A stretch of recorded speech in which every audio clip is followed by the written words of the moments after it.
Hello everyone, and welcome back to Eat Sleep Crime. I know a lot of you use these videos to sleep, so before you drift off, I thought it would be a fun idea if everyone can leave a comment to let me know where you are listening from in the world.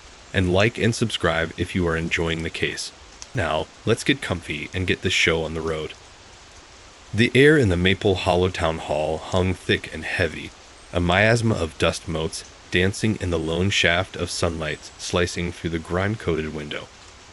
Ilara, a young woman with eyes the color of a stormy sea and hair the shade of midnight, shivered despite the summer heat clinging to the ancient stone walls.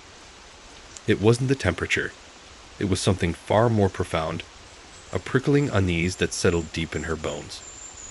She ran a gloved finger across the aged surface of the scanner, the whirring a counterpoint to the rhythmic creak of the floorboards beneath her feet. This wasn't just a building.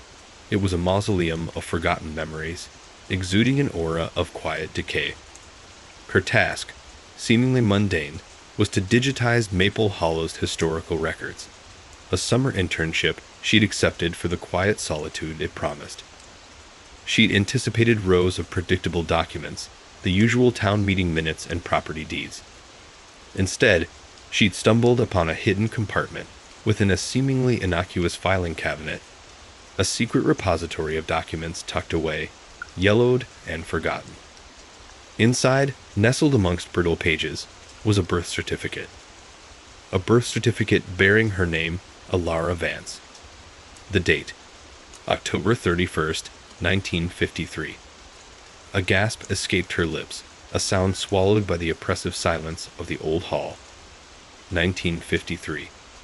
A full year before her actual birth. The meticulously crafted script, the official seal, the faded ink, it all screamed authenticity. Yet, it was impossible. Or so she thought. She held the document, the paper as fragile as a butterfly's wing, its edges crumbling to dust at her touch. The name, her name, stared back at her, a ghost from a past she never knew existed. A cold dread crept up her spine, replacing the initial shock with a chilling certainty. This wasn't a simple clerical error. Something far more sinister lay beneath the surface of this discovery, a dark secret concealed within the heart of Maple Hollow. The town, nestled amidst rolling hills and ancient forests, held an undeniable charm, but beneath its idyllic facade lurked an unsettling stillness, a sense of hidden secrets whispering on the wind. The certificate detailed a stillbirth, a stillborn daughter, Ilara Vance. The information was stark, devoid of any warmth or sentiment, merely a cold, factual record of a life that never was. Or was it? The thought sent a shiver down her spine, a creeping dread that coiled around her heart like a venomous snake. Ilara traced the elegant script of her name, feeling a connection to this phantom self, this girl who died before she was ever truly born. The mystery whispered to her from the faded ink, a siren call to a past she hadn't known she possessed. A strange, unsettling feeling of familiarity accompanied the unease, as if a long-lost memory was trying to surface from the depths of her subconscious. Was this just a cruel joke of fate, or was there more to this hidden birth certificate than met the eye? Days bled into weeks as Ilara immersed herself in the town's history, her initial curiosity morphing into a desperate need to understand the riddle of her own existence. She spent countless hours in the dimly lit library, a Gothic structure that mirrored the dark secrets it contained. The air was thick with the scent of aged paper and forgotten dreams, the only sounds the rustling of pages and the tick-tock of an ancient grandfather clock in the corner. She unearthed snippets of information, fragmented pieces of a puzzle that refused to coalesce. Old newspaper clippings mentioned disappearances, each one chillingly similar. Young girls, all born on October 31st, each mysteriously marked as stillborn. But the details were sparse, the accounts shrouded in a fog of local folklore and hushed whispers.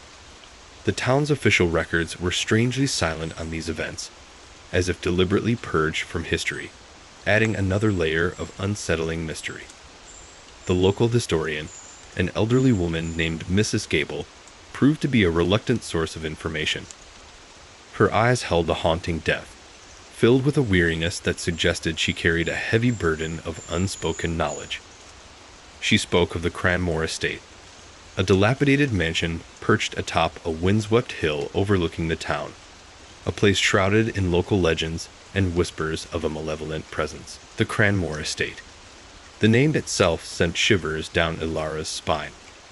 It was a place of shadows and secrets, a gothic masterpiece of decay, where the air itself seemed to hum with an unnerving energy. Ivy clawed at its crumbling walls, ancient trees stood sentinel, their branches gnarled and reaching like skeletal fingers. The mansion was more than a building. It was a monument to forgotten horrors, a haunted testament to a past that refused to remain buried. Mrs. Gable spoke of a Halloween tradition, the lantern-lit walk through the woods surrounding Cranmore. The townsfolk dismissed it as a children's tale, a harmless bit of folklore. But Ilara sensed something deeper, something far more sinister. The walk, she suspected, wasn't just a children's story. It was a ritual, a chilling annual appeasement to the entity that lurked within the shadows of Cranmore. The stillbirths, the disappearances, they were all connected, woven into a terrifying tapestry of ancient pagan rites and hidden sacrifices. The more Ilara dug, the more unsettling her discoveries became. She found a hidden passage in the library, a dusty tome bound in leather, its pages filled with cryptic symbols and unsettling illustrations that echoed the descriptions of ancient pagan rituals. The book spoke of an entity, a creature bound to the land, its hunger fueled by the annual sacrifice, a malevolent being that thrived on the despair and fear of the townsfolk. A growing sense of dread enveloped her, a chilling premonition that she wasn't simply uncovering a historical mystery. She was awakening something far more ancient and terrifying. The unsettling events began to spill over into her daily life. Strange noises echoed through her rented apartment, an old Victorian house that groaned inside under the weight of its history. Cryptic messages appeared, seemingly from nowhere, a chilling reminder that she wasn't alone in her quest. The line between reality and hallucination blurred, leaving her questioning the sanity not only of the town, but of herself. Was she losing her mind, or was Maple Hollow itself slowly descending into madness? The town, previously a place of intriguing mystery, was becoming a claustrophobic prison of fear and suspicion. The shadows seemed to lengthen, the darkness deepened, and the gentle autumn breeze carried whispers of a malevolent presence, drawing ever closer. Ilara's investigation was no longer a mere curiosity. It had become a desperate race against time, a battle against an ancient evil that threatened to consume her whole. The very air she breathed in Maple Hollow was thick with the scent of fear and foreboding, an oppressive atmosphere that mirrored the growing dread in her own heart. The library was a labyrinth of shadowed alcoves and towering shelves, each groaning under the weight of centuries of accumulated knowledge. Dust motes danced in the slivers of light that pierced the gloom, illuminating rows upon rows of ancient tomes, their spines cracked and faded, their pages whispering forgotten stories. The air hung heavy with the scent of aged paper and decaying leather, a fragrance that spoke of secrets kept and dreams long deferred. Ilara, armed with a flickering lamp and a growing sense of unease, navigated the maze, her footsteps echoing softly on the creaking wooden floorboards. She focused her search on October 31st, the date etched into her phantom birth certificate, a date that seemed to pulse with a malevolent energy. She began with the local newspapers, their brittle pages crumbling at her touch, revealing faded ink and yellowed photographs. The years blurred into a chilling pattern. Snippets of news reports, terse accounts of missing girls, all born on Halloween, each officially recorded as stillborn. The reports were frustratingly brief, devoid of detail, the language carefully chosen to obscure more than it revealed. There were whispers of accidents, of sudden illnesses, of unexplained disappearances, a carefully constructed veil of plausible deniability woven over a terrifying truth. One faded clipping caught her eye, a photograph of a young girl with eyes that held an unsettling resemblance to her own. The The caption read, "Tragic lost at Cranmore Estate. Infant daughter of the Cranmore family perishes unexpectedly." The date, October 31st, 1918. The similarity was striking, not just in the physical resemblance, but in the identical phrasing used to describe the circumstances of her death. A cold dread settled over Ilara as she realized the chilling pattern that was slowly unfolding before her. The official town records, meticulously kept and bound in leather, offered no confirmation of these tragic events. The years that coincided with the newspaper clippings were strangely blank, the pages pristine and devoid of any entry regarding the disappearances. It was as if someone had deliberately erased these events from history, leaving only the fragmented echoes in the old newspapers to serve as a ghostly testament to a forgotten horror. This deliberate omission fueled her determination to unravel the truth, a truth she suspected lay hidden beneath the placid surface of Maple Hollow's idyllic facade. Days turned into weeks as Ilara plunged deeper into the town's history, the library becoming her sanctuary and her prison. She unearthed old parish records, meticulously documenting births, deaths, and marriages. Yet each time she searched for the missing girls, the dates were blank, empty spaces in the carefully organized chronicles of Maple Hollow's past. It was as if these young lives had never existed, swallowed whole by the town's collective amnesia. The townsfolk, initially helpful, grew increasingly evasive, their eyes shifting nervously when Ilara asked about the disappearances. Their answers were vague, their expressions guarded, a collective silence descending whenever the topic of Cranmore Estate was raised. The name itself, spoken in hushed tones, seemed to carry a weight of unspoken dread, a palpable fear that hung in the air like a suffocating shroud. Mrs. Gable, the local historian, remained the only person willing to offer any information, albeit reluctantly. She sat hunched in her creaky armchair, her hands gnarled and twisted, her eyes reflecting a lifetime of secrets and sorrows. She spoke of the Cranmore family, a lineage steeped in mystery and shadowed by tragedy. She spoke of pagan rituals, of ancient beliefs practiced in secret, of a malevolent entity bound to the land, its hunger sated by a yearly sacrifice. "It's a story best left untold," she whispered, her voice barely audible above the crackling fire in the hearth. The Cranmores? They were different. They kept to themselves, practiced their own ways. People whispered about them, about their ceremonies in the woods, but none ever dared to investigate. The annual Halloween lantern walk, Mrs. Gable explained, was more than just a tradition. It was a ritual, a desperate attempt to appease the entity that lurked within Cranmore's crumbling walls. The children, dressed in costumes, walked through the woods, their lanterns casting eerie shadows, their innocent laughter a thin veil over a terrifying reality. The silence that descended upon Maple Hollow each year on November 1st was not the silence of peace, but the silence of fear, the heavy weight of the secret kept, a debt paid. Ilara's research led her to a forgotten corner of the library, a hidden alcove concealed behind a false bookshelf. Inside, she found a collection of ancient texts, their pages brittle and yellowed, filled with cryptic symbols and unsettling illustrations. The books detailed a terrifying cosmology, describing an ancient entity, a being of immense power and malevolence, bound to the land by an ancient pact. The entity's hunger was insatiable, its power immense, its wrath terrible. The illustrations depicted gruesome rituals, human sacrifices offered to appease its insatiable appetite. The texts described the entity's connection to the Cranmore lineage, a chilling legacy of dark magic and unspeakable horrors. The more Ilara learned, the more her own sense of unease deepened, morphing into a chilling certainty. The missing girls, the stillbirths, the silence of the town, they were all connected, woven together into a tapestry of ancient dread. She was no longer just a student researching a historical mystery. She had become a pawn in a much larger game, a game played by forces far older and more powerful than she could have imagined. She felt the weight of this ancient entity pressing upon her, a cold, malevolent presence that seemed to seep from the very stones of Maple Hollow. The town wasn't simply hiding a secret.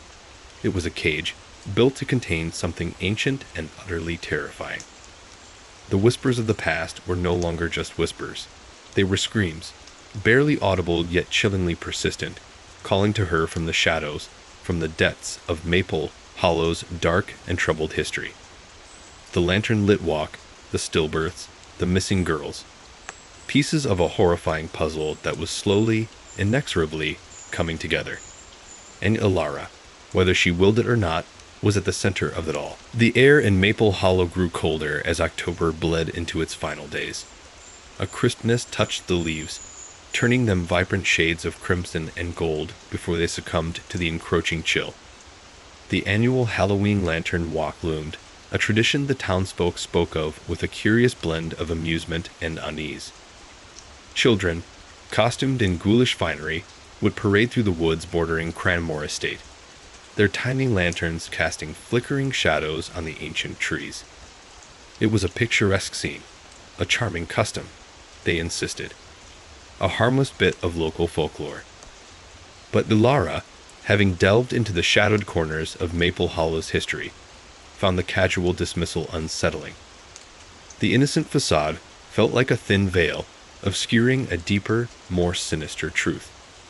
The dates of the disappearances, the stillbirths meticulously recorded in the old newspapers, they all seemed to align with the lantern walk, a chilling coincidence that refused to be ignored. The very proximity of the walk to Cranmore Estate, the location so heavily implicated in the unsettling accounts she'd unearthed, sent a shiver down her spine. She felt an inexplicable pull towards the event, a morbid curiosity that overshadowed any rational apprehension.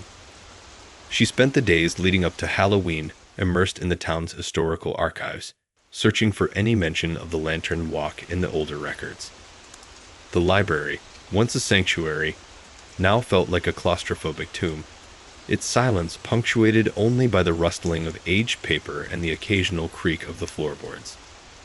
She found scattered references, fleeting mentions in diaries and personal accounts, descriptions that were vague and cryptic, yet hinting at something far more than a children's parade. One particularly intriguing entry, found within the diary of a former Cranmore estate gardener, described the walk as a necessary appeasement, a payment made to the darkness. The entry was dated 1922, and the handwriting, shaky and erratic, suggested a deep-seated fear. The gardener spoke of a silence that descended upon the woods after the walk, a silence heavier than the autumn night, and a dread that clung to the air, thicker than the clinging mist.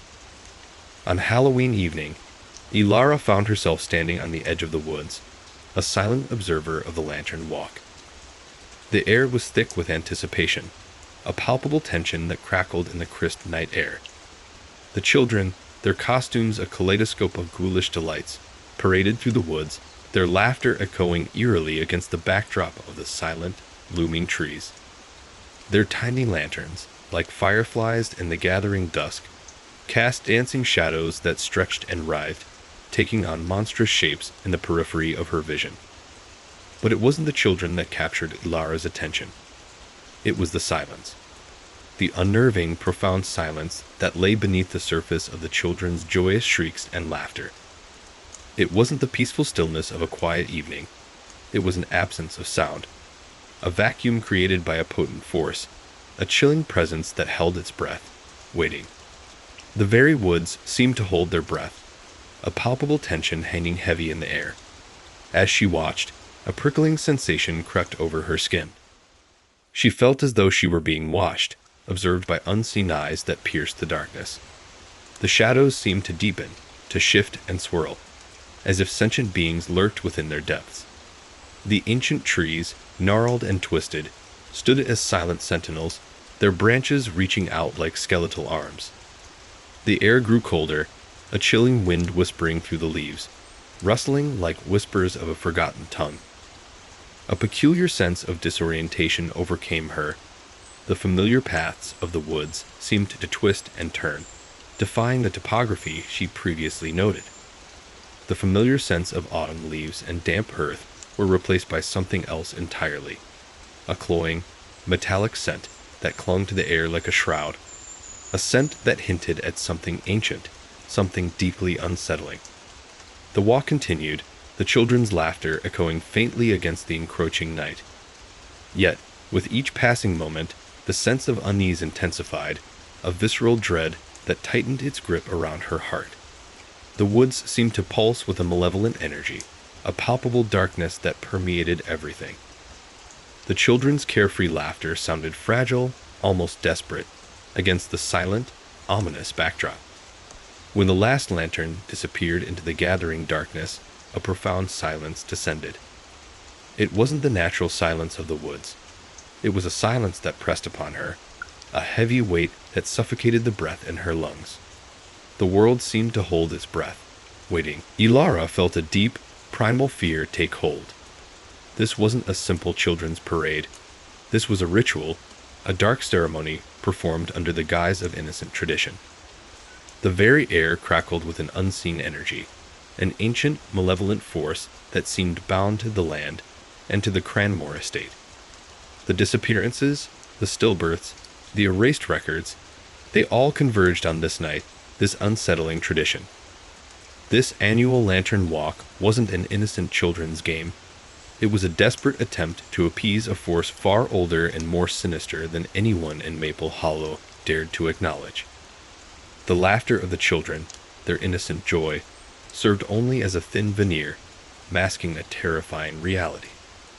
As she left the woods, her heart pounding in her chest, Ilara knew she was closer to the truth than ever before. The mystery of the missing girls, the secrets buried within the archives, the unsettling history of Cranmore Estate, they were all interconnected, woven together into a terrifying tapestry that stretched back centuries. And the annual lantern walk was not merely a tradition. It was a key, a chilling key that unlocked a doorway to a world of ancient darkness. A darkness that had cast its shadow over Maple Hollow for generations. The playful, childlike facade was gone, replaced by an overwhelming dread. A cold certainty that she was witnessing a ritual meant to appease something ancient and profoundly evil, something that lurked in the very heart of the seemingly idyllic town. And she, whether she wanted it or not, was now irrevocably caught within its grasp. The chilling wind that whipped through the skeletal branches of the ancient oaks seemed to whisper secrets into the night. Ilara, still shaken by the unsettling spectacle of the children's lantern walk, found herself drawn inexorably towards Cranmore Estate. The dilapidated mansion, silhouetted against the inky sky, loomed like a skeletal finger pointing accusingly at the heavens. Its decaying facade, a tapestry of crumbling stone and broken windows, seemed to breathe a palpable sense of decay and despair. Ignoring the gnawing unease that clawed at her insides, Ilara approached the wrought iron gates, their rusted hinges groaning a mournful protest as she pushed them open. The air grew heavier, thicker with an almost tangible sense of dread. The scent of damp earth and decaying vegetation was overwhelmed by a cloying metallic tang. The same unsettling aroma she detected in the woods, a scent that spoke of blood and ancient rites. The overgrown path leading to the mansion was barely visible beneath a carpet of fallen leaves, each crunch beneath her boots echoing unnaturally loud in the oppressive silence. The mansion itself was a monument to neglect. Ivy clawed at its crumbling stone walls, its tendrils twisting and writhing like grasping fingers. Broken panes of glass stared out like empty eye sockets, their vacant gaze seeming to follow her every move. The once grand entrance was choked with weeds, and the imposing oak door, scarred by time and decay, seemed to hang precariously on its hinges. A sense of profound desolation hung over the entire estate, a palpable weight that pressed down on Ilara's chest, suffocating her breath. She spent the next few days poring over the town's historical archives, searching for any mention of the Cranmore estate. The local library, with its dusty shelves and musty air, yielded a treasured trove of forgotten documents. Faded newspaper clippings, crumbling diaries, and hand-drawn maps, all hinting at a history far more sinister than the quaint, idyllic image Maple Hollow presented to the outside world. The record spoke of generations of Cranmores, their lives shrouded in a veil of mystery and punctuated by tragedy. Stillbirths, unexplained deaths, and mysterious disappearances were recurring themes, all linked to the estate and the surrounding woods. One particularly unsettling account, a fragmented journal entry from a former estate housekeeper, detailed disturbing rituals conducted within the mansion's walls. The housekeeper, whose name was barely legible on the brittle pages, described chanting, strange symbols etched onto the walls, and the unsettling presence of an unnatural coldness that permeated the entire building. She spoke of a shadow that moved through the halls, a presence so chilling that it left its victims paralyzed with fear. The entry ended abruptly, mid-sentence, as though the writer had been suddenly silenced. But the most significant discovery was an old leather-bound book, hidden away in a forgotten corner of the archives. Its cover was unmarked, but the leather itself was unusually smooth and supple, almost as if it had been regularly treated. Inside, Ilara found a series of unsettling illustrations, depicting grotesque figures engaged in pagan rituals. The drawings were crude yet disturbingly evocative, filled with a dark energy that seemed to leap from the page. Strange symbols, unfamiliar yet somehow deeply unsettling, were scattered throughout the book, along with fragmented passages written in a language she didn't recognize. The symbols were reminiscent of ancient Celtic runes, yet subtly different, imbued with a darker, more sinister energy. She painstakingly copied each symbol into her notebook, hoping that someone, somewhere, could decipher their meaning. The illustrations showed unsettling scenes, sacrifices, bizarre ceremonies, and figures resembling demons or ancient gods. The images were vivid, visceral, hinting at a history of dark rituals performed within the estate's walls, rituals possibly tied to the annual Lantern Walk. The book was not just a historical document. It was a grim testament to a dark and ancient past, a window into a world of pagan worship and human sacrifice. Ilara's research led her to a hidden chamber within the archives, a room that hadn't been cataloged in the library's inventory. Inside, she found a collection of handwritten letters detailing a clandestine society that had operated for centuries within Maple Hollow. The letters spoke of an ancient pact, a bargain made with a malevolent entity in exchange for prosperity and protection. The entity, described as a creature of immense power and insatiable hunger, required a yearly sacrifice to maintain its allegiance. The letters suggested that the Lantern Walk itself was not a harmless tradition, but a ritualistic appeasement, a desperate attempt to keep the creature at bay. The children, unwittingly, played a role in this dark ritual, their laughter and light a feeble distraction from the terrifying truth. The disappearances, the stillbirths, all were sacrifices, offered to appease the entity dwelling within Cranmore Estate. The more Ilara learned, the more she understood the chilling significance of the diary entry she had previously found, the gardener's description of the walk as a necessary appeasement, a payment made to the darkness. The chilling metallic scent she detected in the woods and at the estate. It wasn't just the scent of decay. It was the scent of blood, a lingering testament to centuries of sacrifices. As the moon hung heavy in the sky, casting long, ominous shadows across the grounds of Cranmore Estate, Ilara felt a chilling certainty settle over her. The Lantern Walk was not a children's game. It was a ritual, a blood sacrifice aimed at appeasing an ancient evil that had been lurking in the shadows of Maple Hollow for centuries. The seemingly idyllic town was built on a foundation of ancient darkness, a horrifying secret hidden beneath the surface of its quaint facade. And she, caught in a vortex of this ancient curse, was now a pawn in a game she barely understood, a game where the stakes were nothing less than life itself. The shadows danced, the wind howled, and the ancient curse of Cranmore whispered its secrets on the wind, a chilling prelude to the horrors yet to come.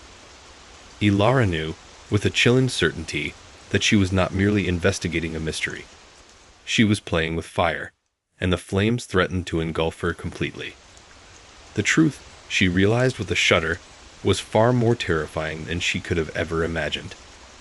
And the darkness, it seemed, was only just beginning to reveal its true, horrifying face. The old house groaned around Ilara like a dying beast.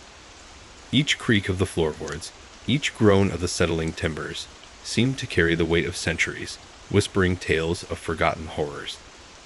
It wasn't just the age of the building. It was as though the very structure itself was infused with the palpable dread that clung to Maple Hollow like a shroud. She'd initially found its quaint charm appealing, a welcome change from the sterile apartment she'd previously occupied. Now, the charming quirks had morphed into unsettling premonitions, each shadow a potential threat, every rustle a harbinger of something unseen. The first sign had been subtle, a faint scratching sound in the dead of night, a sound too rhythmic to be a rat, too insistent to be ignored. It had originated from the attic, a space she'd been hesitant to explore, even in daylight. The attic, dark and filled with the detritus of forgotten lives, exuded a palpable sense of decay. Dust motes danced in the slivers of moonlight that pierced the grimy windows, illuminated cobwebs thick as shrouds, and revealed forgotten treasures. A chipped teacup, a moth-eaten doll, a tarnished silver locket bearing a faded crest that resembled the one she'd seen in the Cranmore family crest. The scratching had stopped as abruptly as it had begun, leaving her heart pounding in her chest and a cold dread clinging to her skin. Then came the messages, not overtly threatening, but undeniably cryptic. A single crimson rose, left on her doorstep one morning. No note, no sender. The next day, a single raven's feather, impossibly perfect, lay on her pillow. These weren't the accidental occurrences of a curious mind. They were deliberate, calculated actions designed to unsettle, to provoke. They were warnings. The feeling of surveillance was the most disturbing. Ilara often felt eyes on her, watching her every move, a sense of being observed that burrowed deep into her consciousness. It could be just a trick of her imagination, a product of the stress and the escalating dread of her investigation. But the persistent feeling of being watched, of being followed, was unnerving, a constant pressure that weighed her down. It was the night of the full moon that truly shattered her sense of security. A storm raged outside, the wind howling like a banshee, rattling the windows and doors. The house groaned and creaked, its timbers protesting against the onslaught of the elements. She was startled awake by a blood-curdling scream, a woman's scream, sharp and filled with terror, echoing from the street below. She rushed to the window, peering out into the tempestuous night, but saw nothing. The street was deserted, swallowed by the darkness and the driving rain. The silence that followed was even more unnerving than the scream, leaving a chilling emptiness in its wake. The next day, she saw the fear in the eyes of the townspeople. They avoided her gaze, their expressions guarded, their words clipped. The cheerful facade of Maple Hollow had crumbled, revealing a stark undercurrent of fear and suspicion. It was as if they were all connected by a shared, unspoken secret, a conspiracy that excluded her, yet somehow involved her very being. She attempted to speak with some of the townsfolk, to broach her findings, her concerns, but her questions were met with cold silence, evasive answers, or a sudden, inexplicable change of subject. The warmth she had initially found in Maple Hollow turned into a chilling indifference. Even Mrs. Gable, the kind baker from the local shop, seemed to hold a certain distance, her usual friendly smile replaced with something else, something that resembled fear. The feeling of isolation intensified as the days blurred into weeks. Ilara's apartment felt less like a safe haven and more like a cage. The shadows that danced in the corners of the room took on a malevolent quality, their shapes shifting and changing before her eyes, until her imagination ran wild, causing her to doubt her own sanity. She tossed and turned at night, the unsettling noises of the house becoming more frequent and increasingly aggressive. The creaks and groans were now interspersed with the sound of heavy footsteps above her head and dragging sounds, as if someone was moving furniture around in the dark. She tried to rationalize it, to dismiss it as mere coincidence, the product of an overactive imagination fueled by her research and lack of sleep. But the wave of evidence, the accumulation of unsettling events, made it increasingly difficult to deny the chilling truth that was unfolding around her. The town's dark secret was no longer hidden. It was closing in on her, surrounding her, suffocating her. One evening, while reviewing her notes, she discovered a hidden passage in the old book she'd found in the archives. It was written in a more formal hand than the rest of the text, a clean, precise script that contrasted sharply with the chaotic symbols and crude illustrations that filled the rest of the book. The writing was in Latin, and the passage spoke of a ritual, a sacrifice necessary to appease the entity that resided within Cranmore Estate. The ritual, it seemed, required a living sacrifice, someone who had knowledge of its existence, someone who dared to uncover its secrets. The words chilled her to the bone. It was a direct threat, a clear indication that she wasn't just uncovering a historical mystery. She was now a target. The entity wasn't content with simply observing. It was taking action. Her investigation wasn't simply attracting unwanted attention. She was actively drawing its wrath. As she read the final line, a cold gust of wind snaked through the open window, extinguishing the candle she'd been using and plunging her into darkness. A shadow, dark and undefined, flickered in the corner of her vision. It was just the edge of a curtain, she told herself. Just the play of light and shadow, or perhaps a trick of the eye, nothing more. But the cold grip of fear refused to loosen its hold. The growing sense of danger was no longer a creeping suspicion. It was a tangible presence, a suffocating weight that threatened to crush her. Ilara knew, with chilling certainty, that the game had changed. The hunt was on. The Latin passage, a chilling prophecy of sacrifice, haunted Ilara's waking hours and invaded her dreams. Sleep offered no respite, only a twisted reflection of the terror that gripped her waking life. She saw shadowy figures in her dreams, their faces obscured by darkness, their movements fluid and menacing. They seemed to be beckoning her, drawing her deeper into the heart of Maple Hollow's darkness. The rhythmic scratching sound, now a constant presence in her mind, echoed in the silent spaces between her breaths. Driven by a desperate need for answers, she returned to the old book, poring over its cryptic symbols and illustrations. The crude drawings depicted scenes of ritualistic sacrifice. Figures cloaked in shadows, their faces hidden, their actions grotesque and violent. She spent hours deciphering the strange symbols, cross-referencing them with her knowledge of ancient languages and occult symbolism. Slowly, painstakingly, a horrifying narrative began to emerge. The symbols, she discovered, weren't just random markings. They were a map, a detailed blueprint of the Cranmore Estate and the surrounding area. She traced the lines, her fingertip following the intricate patterns, the chilling realization dawning on her. The drawings hinted at a network of hidden tunnels, a subterranean labyrinth that lay beneath the idyllic surface of Maple Hollow. It wasn't merely an old house with a dark history. It was a gateway to something far more sinister, a hidden world teeming with ancient secrets and unspeakable horrors. Armed with this knowledge, Ilara embarked on a perilous quest. The entrance to the tunnels, she deduced from the book's cryptic clues, lay somewhere beneath the grounds of the Cranmore Estate, near the old well, a place locals whispered to be cursed.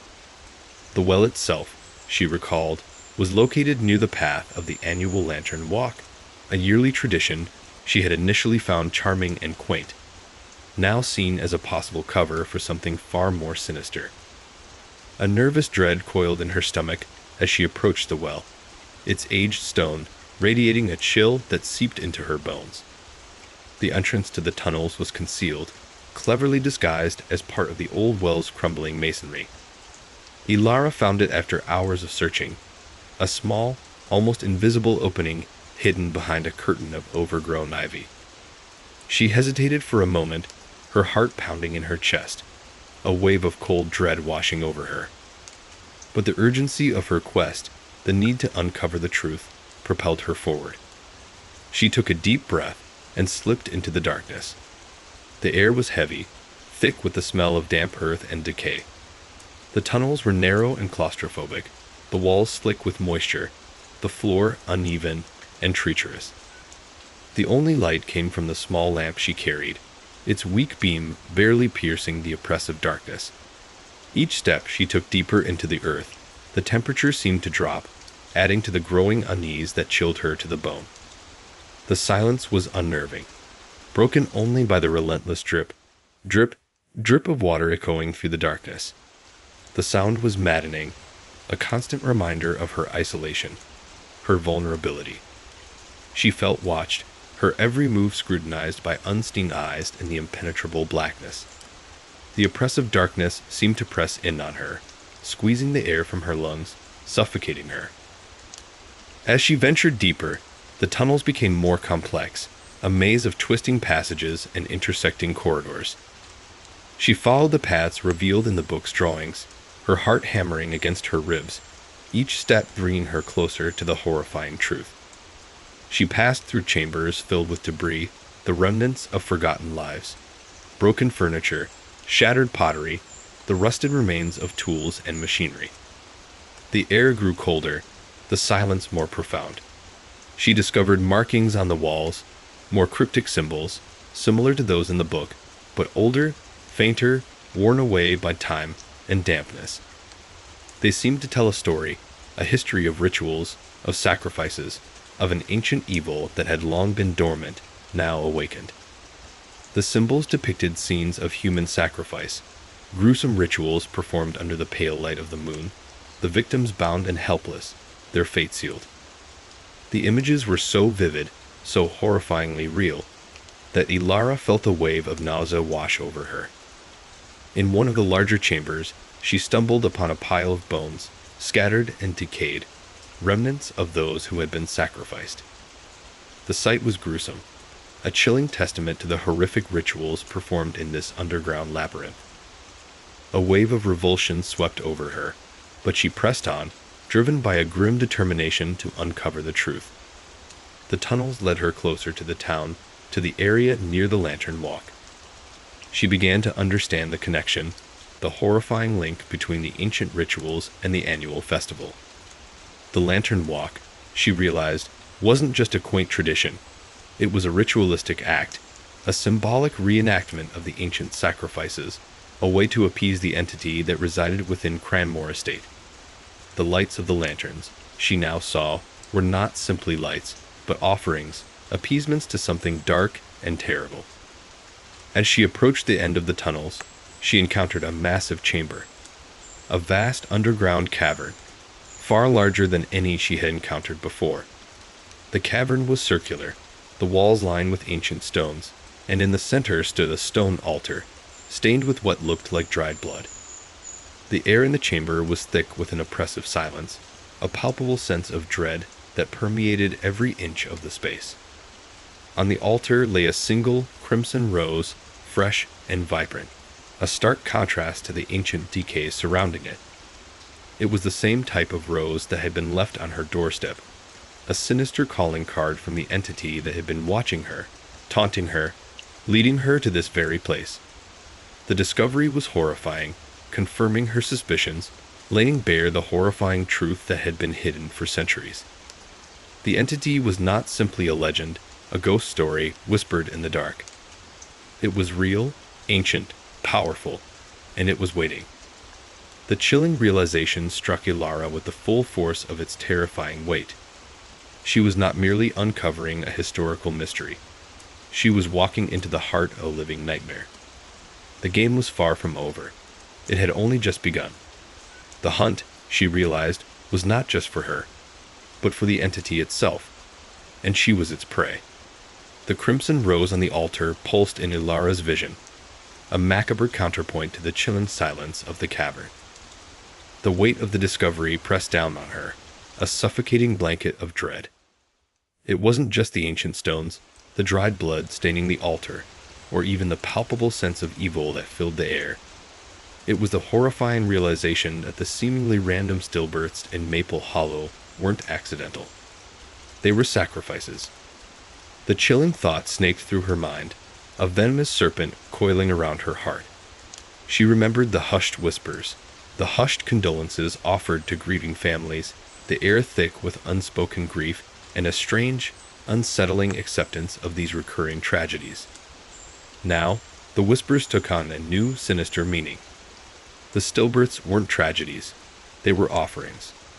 Her gaze drifted to the cryptic symbols etched into the cavern walls, the ancient script telling a gruesome tale of ritualistic sacrifice. The symbols, now illuminated by the flickering light of her lamp, seemed to writhe and shift before her eyes, their meaning becoming sickeningly clear. The repeated motif, a stylized image of a woman clutching a lifeless infant, appeared time and again, a gruesome testament to the entity's dark history. It wasn't just the deaths, it was the specific circumstances that sent a shiver down her spine. The dates of birth, meticulously recorded in the Cranmore family ledger, a testament to their meticulous record-keeping, had initially seemed random, another piece of the puzzle Elara had struggled to assemble. But now, a terrifying pattern emerged. Each stillborn child had been born on October 31st, Halloween. The date was not a coincidence, it was a deliberate choice, a date imbued with a specific significance within the ancient pagan rites that had once flourished in this land. Elara's mind raced, connecting the dots with a growing sense of horror. October 31st, Samhain, the ancient Celtic festival marking the end of the harvest season and the beginning of the dark half of the year. A time when the veil between the worlds was said to be thin, when the spirits of the dead walked the earth, and when ancient powers held sway. The entity, it seemed, had chosen this night, this liminal space between worlds, as the perfect time to make its offerings. The children weren't stillborn, they were sacrificed. Their deaths weren't accidents, they were ritualistic acts, offered to the entity residing within the Cranmore estate as appeasements, as tributes to maintain its power and influence.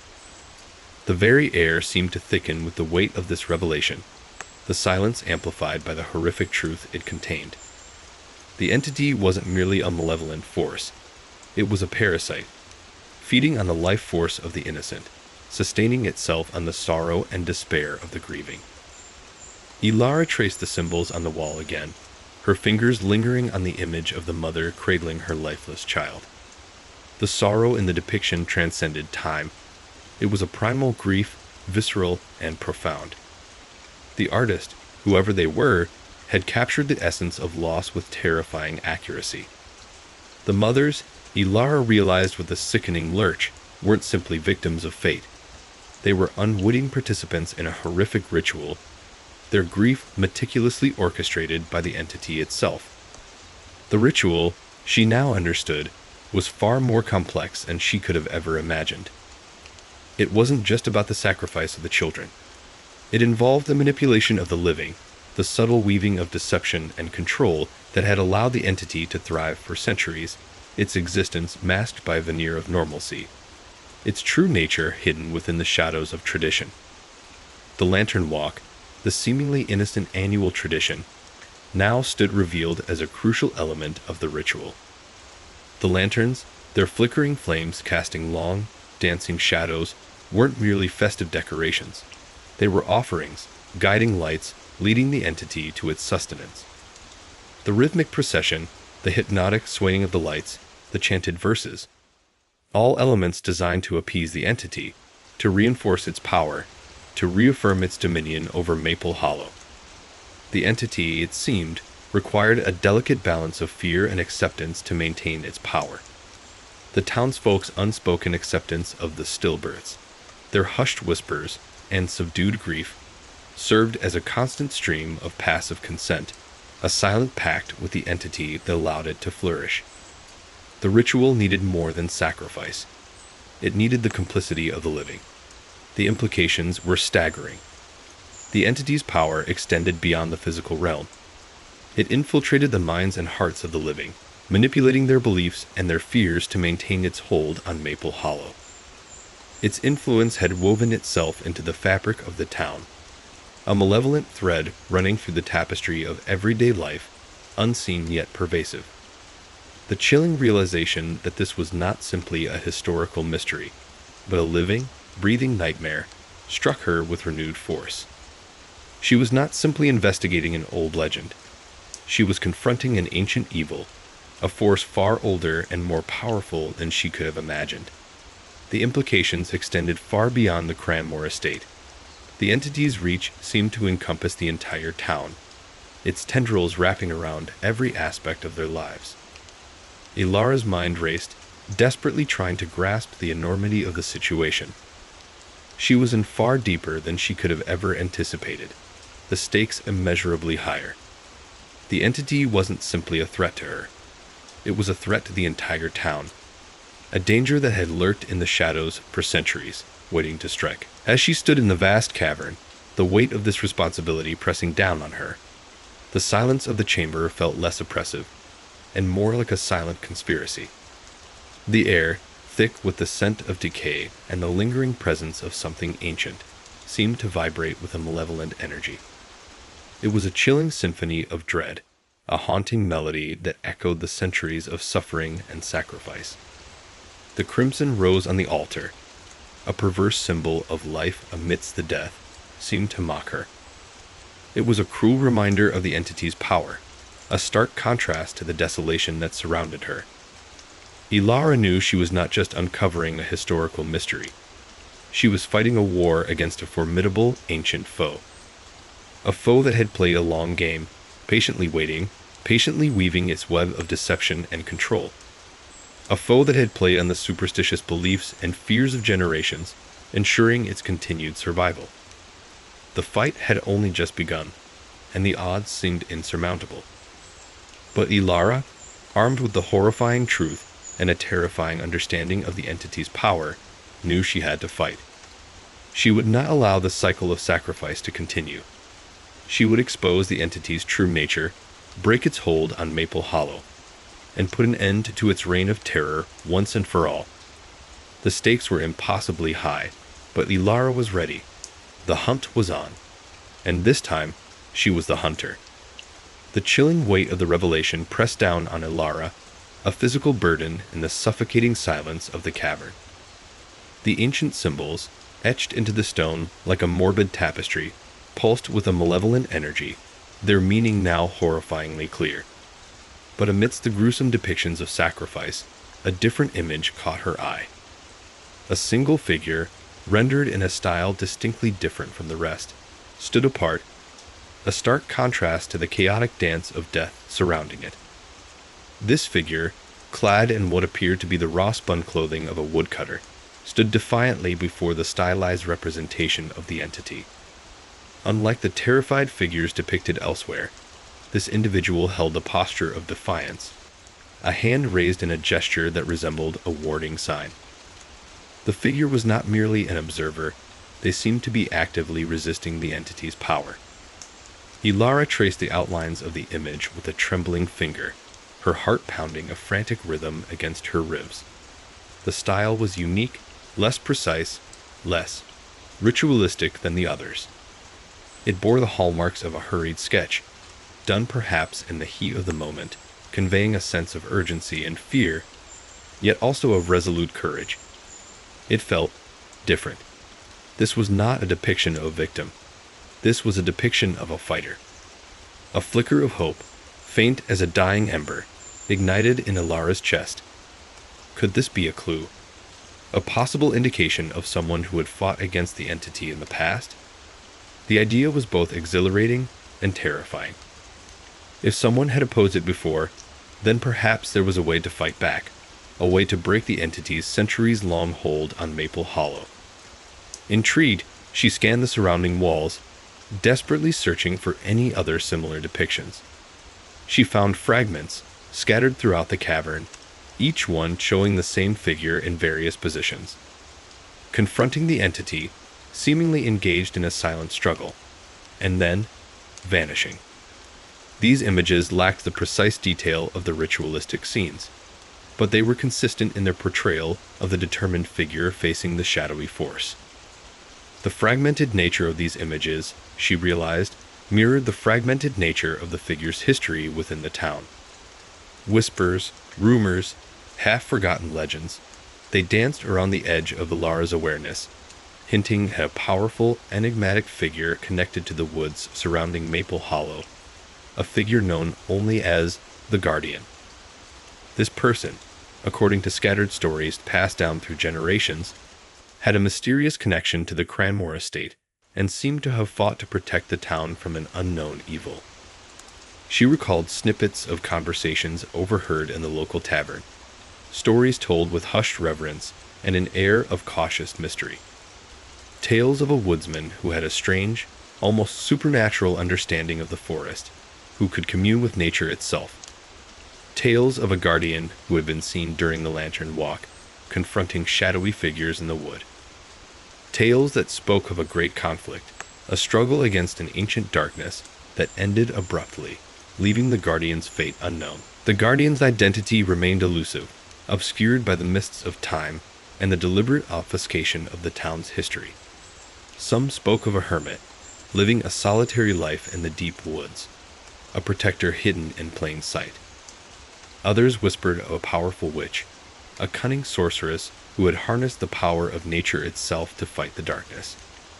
Still others, the more superstitious among them, believed that the Guardian was not merely human, but a creature of the forest itself, a spirit bound to the land, fighting to protect its people. Each story offered a different piece of the puzzle, each fragment shedding a little light on the mystery, yet leaving even more questions unanswered. Who was this Guardian? What were their methods? And more importantly, what happened to them? The lack of a definitive answer only heightened Ilara's determination to uncover the truth. The Guardian's story, it seemed, was intricately woven into the larger tapestry of the ritual, a counterpoint to the entity's sinister symphony. As Ilara continued her examination of the cavern walls, she discovered small, almost imperceptible markings near the Guardian's depictions. They were not part of the main ritualistic symbols, but appeared to be a separate form of writing, perhaps a form of personal annotation or coding. It was as if the Guardian, having recorded the main ritualistic symbols, had tried to leave behind their own cryptic message, a record of their struggle. But these markings were far more elusive, fading with time, almost lost to history itself. The implication was staggering. The Guardian had documented the entity's ritual, providing invaluable insight into its workings and potentially its weaknesses. This could be the key to stopping the entity, a weapon forged in the crucible of past resistance. But deciphering these cryptic markings would require more than just historical knowledge. It would demand an intimate understanding of the symbology and a familiarity with the Guardian's worldview. Ilara realized the past was not merely a backdrop to the present, it was intimately connected to it. The struggle against the entity was not simply a contemporary problem, but a conflict stretching back centuries, a constant battle between light and shadow. The Guardian's fight, though ultimately seemingly unsuccessful, served as a testament to the enduring possibility of resistance.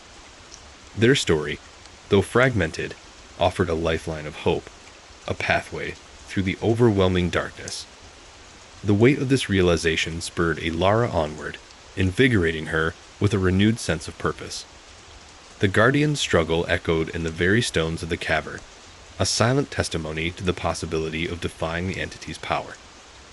Ilara was not alone in her fight. She was part of a lineage of resistance, connected to a past that held both the secrets of the entity's power and the possibility of its ultimate defeat. She spent hours painstakingly documenting the fragmented images, noting the subtle variations in the Guardian's pose, the shifting expressions of defiance and resolve. She sketched the cryptic markings, comparing them to the main ritualistic symbols, searching for any patterns, any clues that might unlock their meaning. The more she learned, the more she realized that the Guardian's story was interwoven with the history of Maple Hollow itself. The seemingly innocent traditions, the annual lantern walk, the hushed whispers, even the very layout of the town, all contained subtle echoes of the Guardian's influence, remnants of a past struggle against the encroaching darkness.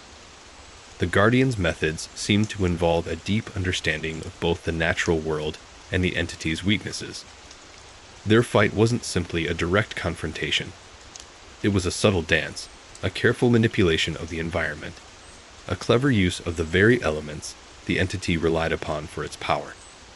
The question was, could Ilara learn from the Guardian's past actions and adapt their strategies to the present? Could she unravel the secrets embedded in the cryptic symbols and translate the wisdom of a long-forgotten protector into a plan for modern-day resistance? The task was monumental, daunting in its scope, and filled with peril. But with the hope kindled by the discovery of the Guardian, Ilara felt a surge of determination, a newfound strength to carry her through the darkness. The hunt continued, but now she had a companion in this endeavor, a shadow from the past, a guiding light leading her towards a potential victory. The fight for Maple Hollow's future was intimately linked to the forgotten struggles of its past, and Ilara was ready to unearth the truth, no matter the cost. The cavern's mouth yawned before Ilara, a gaping maw swallowing the last vestiges of twilight. The air hung heavy with the scent of damp earth and something else, something ancient and unsettling, a metallic tang that clung to the back of her throat. She clutched the worn leather-bound journal, its pages filled with her sketches and transcriptions of the cryptic symbols, a tangible link to the Guardian's forgotten struggle. The Guardian's story, she now knew, was inextricably linked to the Cranmore family, the lineage whose dark legacy had cast a pall over Maple Hollow for centuries. A flickering lantern light guided her through the winding, cobbled streets of the town, its shadows stretching long and distorted in the deepening gloom. She was headed towards the outskirts, to the crumbling remains of the old Cranmore Manor, a place whispered about in hushed tones, a place of shadows and secrets.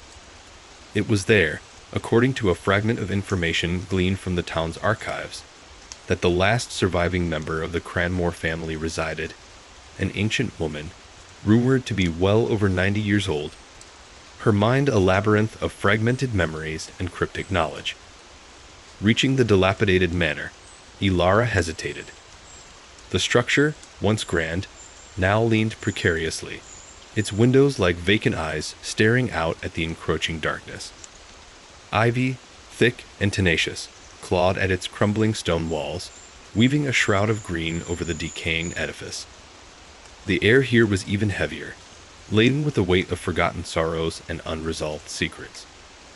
This was not merely a building, it was a mausoleum of the past, a repository of the Cranmore family's dark heritage. Summoning her courage, Ilara approached the heavy oak door, its iron hinges groaning a mournful lament under the pressure of her hand. The door creaked open slowly, revealing a dimly lit interior, the air thick with the smell of dust, decay, and wood smoke. An old woman sat hunched over a crackling fire, her face obscured by the shadows, her silhouette a stark contrast against the flickering flames. Ilara's heart hammered against her ribs. The woman's presence exuded an aura of ancient power, a palpable sense of age and weariness that seemed to seep into the very fabric of the room. She moved cautiously, her footsteps echoing in the cavernous silence. I believe we need to talk," Ilara began, her voice trembling slightly. The woman didn't respond immediately, her gaze fixed on the flames. Silence stretched between them, thick and heavy, punctuated only by the crackling of the fire. Finally, the old woman turned, her face revealed in the flickering light. Her eyes, though clouded with age, held a chilling intensity, the remnants of a life spent, shrouded in secrets and shadows. Her skin was like parchment, etched with the map of a long and arduous life. "You know too much," the woman rasped, her voice a dry whisper. "You shouldn't have come here." Ilara pressed on, ignoring the palpable fear that coiled in her stomach. "I know about the ritual," she said, her voice firm despite her apprehension. "About the entity. About the Guardian." The old woman's eyes widened fractionally, a flicker of surprise in their depths. The Guardian. That was long ago. A story for children. It was more than a story. Ilara insisted, producing the journal. She pointed to the sketches, the cryptic markings. "These are real. I found them in the cavern. They are connected to the ritual, to the Cranmore family, and to the Guardian. The woman's gaze shifted to the journal, her eyes lingering on the images. A long silence followed, punctuated only by the crackling of the fire and the rhythmic tick-tock of an ancient grandfather clock in the corner of the room. The air hung thick with unspoken history, with the weight of generations of secrets and lies. Finally, the old woman sighed, a sound like rustling leaves in an autumn wind. "It's true," she admitted, her voice barely a breath. "The stories, they were true, but only partly. The truth is, fragmented like a broken mirror. My memory, it is failing." Ilara leaned forward, her ears straining to catch every word. "Tell me," she urged gently. "Tell me everything you know." And so, under the flickering light of the dying embers, the old woman began to speak. Her tale unfolded slowly, like a shroud unwinding in the darkness.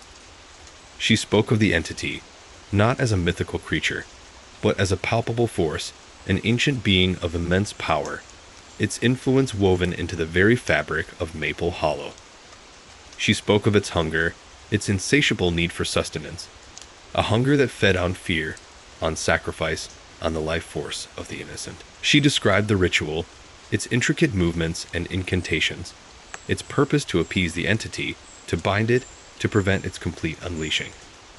The ritual, she revealed, was not merely a ceremony, it was a complex system of control, a delicate dance with a force far older and more powerful than humanity. The entity, she explained, fed on a specific type of energy, an energy that resonated within the hearts of the town's inhabitants, an energy that was drawn from their fears, their anxieties, their deepest vulnerabilities. She spoke of the Cranmore family's role in the ritual, their responsibility as keepers of its secrets, their unwilling custodians of a legacy of darkness.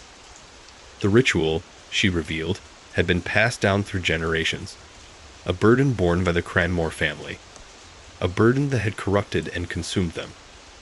The old woman's voice dropped to a whisper as she spoke of the Guardian.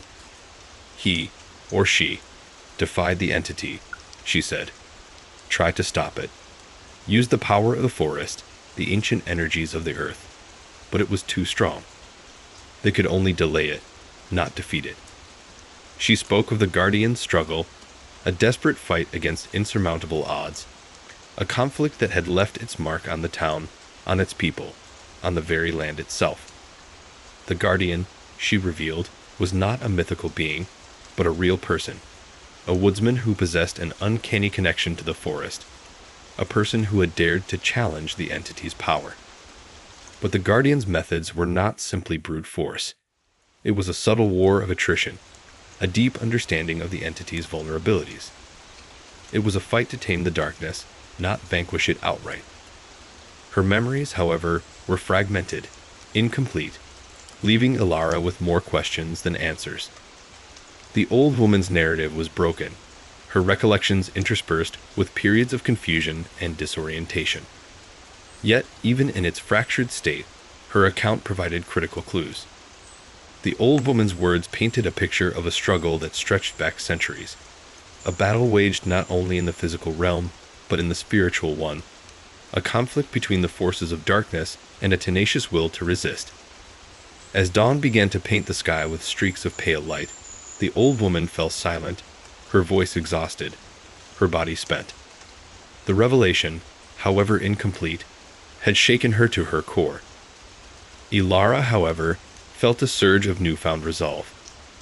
The fragmented pieces of the puzzle, she now realized, could be assembled, their contours slowly revealed, leading her towards a potential solution.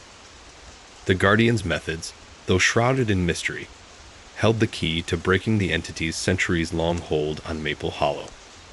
The old woman's words painted a picture far more complex than Ilara had initially imagined.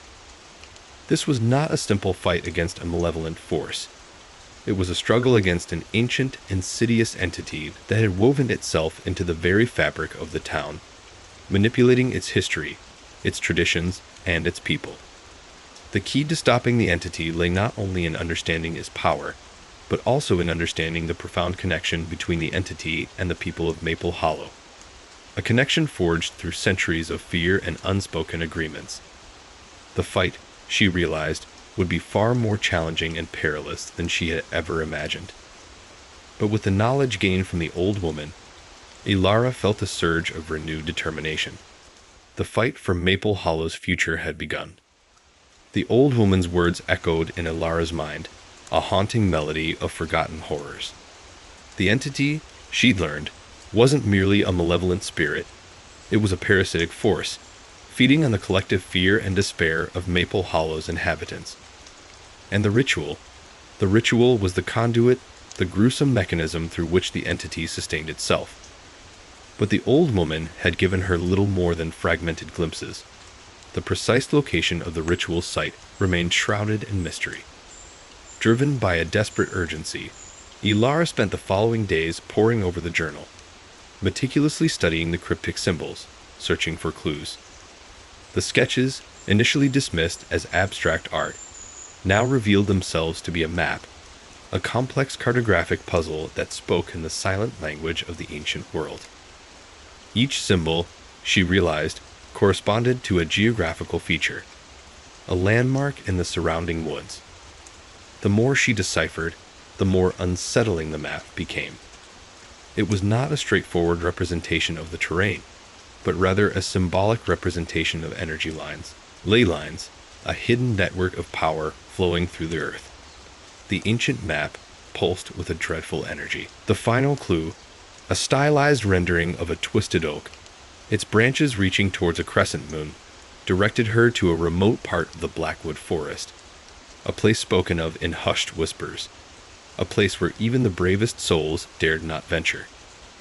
It was a place of ancient power, of twisted roots and gnarled trees, a realm where the boundaries between reality and the supernatural blurred. The forest itself seemed to recoil from her approach, the trees forming a menacing barricade against her intrusion. The air grew heavy, thick with the cloying scent of damp earth and decaying vegetation, punctuated by the metallic tang that had haunted her since her first encounter with the cavern. As Ilara pushed deeper into the heart of the Blackwood, a palpable sense of dread settled upon her. The light, already filtered by the dense canopy, was further diminished by a strange, unnatural gloom, a darkness that seemed to emanate from the very earth itself. Shadows danced at the edge of her vision, playing tricks on her mind, creating illusions of movement and lurking figures. The silence was profound, broken only by the rustling of unseen creatures and the creak of ancient branches groaning under the weight of their years. It was as if the forest itself was holding its breath, anticipating something terrible. After hours of relentless searching, guided by the cryptic map, she arrived at a clearing, a place where the trees seemed to recede, creating a natural amphitheater. In the center stood a massive, ancient oak, its trunk scarred and gnarled, its branches twisting like the contorted limbs of some tortured beast.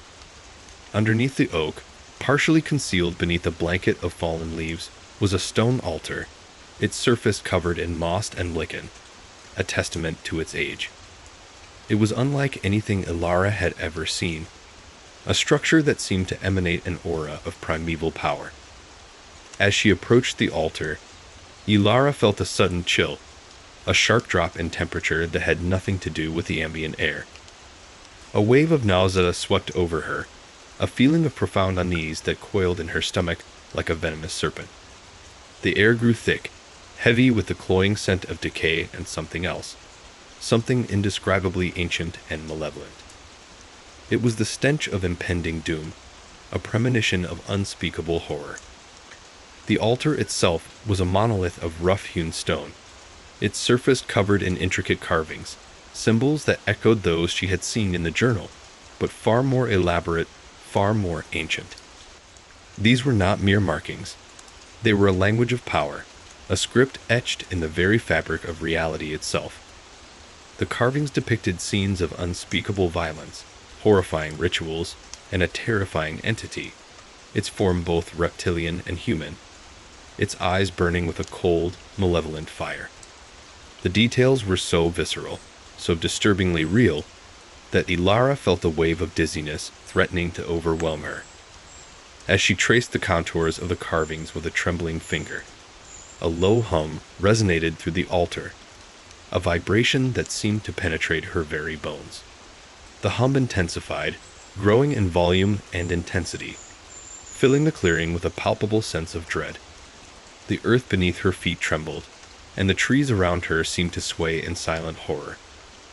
The air crackled with energy, the darkness deepened, as if the very fabric of reality was unraveling. She found a small, hidden cavity beneath the altar, partially concealed behind a loose stone. Inside, nestled amongst the damp soil, were several artifacts. A tarnished silver chalice, its surface adorned with more of the same disturbing symbols. A collection of bone fragments, their age and origin impossible to determine. And a small, intricately carved wooden figure, resembling a grotesque parody of a human form. The figure seemed to pulse with a faint, internal light, a malevolent energy that sent a shiver down her spine. This was the heart of the ritual, the nexus point where the entity drew its power. The scene before her was a horrifying tableau, a testament to the ancient and malevolent nature of the entity. The meticulous detail of the carvings, the macabre artifacts, the palpable sense of dread that permeated the clearing. It all combined to create a terrifying panorama of ritualistic horror. It was a place of unspeakable evil, a nexus of darkness that had drawn its power from the collective fears of Maple Hollow for centuries. The realization struck her with the force of a physical blow. The entity was not just a myth, a story told to frighten children. It was real, tangible, a malevolent force that had embedded itself into the very soul of Maple Hollow. And the ritual, the horrific ritual taking place on this ancient altar, was the conduit, the means by which the entity maintained its hold over the town. The stakes, she realized, were far higher than she could ever have imagined. This wasn't just a mystery to be solved. It was a fight for the survival of Maple Hollow. A fight against an ancient evil that threatened to consume everything in its path. The sun began to set, casting long, ominous shadows across the clearing. The temperature plummeted further, and a biting wind whipped through the trees, carrying with it the whispers of forgotten horrors. Ilara, her heart pounding in her chest, knew she had to find a way to stop this, to break the centuries-old cycle of fear and sacrifice. The knowledge she had gained was terrifying, but it was also empowering. She had finally found the heart of the ritual, the focal point of the entity's power. Now, she had to figure out how to use that knowledge to destroy it. The weight of Maple Hollow's future rested on her shoulders, a burden she was determined to bear. Her journey had led her to the heart of darkness, but she wouldn't back down. The fight, she knew, was far from over. The setting sun cast long, skeletal fingers across the clearing, painting the ancient oak in hues of blood orange and bruised purple. A chilling wind, smelling of damp earth and something akin to ozone, whipped through the gnarled branches, whispering secrets only the forest understood. Ilara felt the pressure of time pressing down on her, a suffocating weight that mirrored the oppressive atmosphere of the Blackwood forest.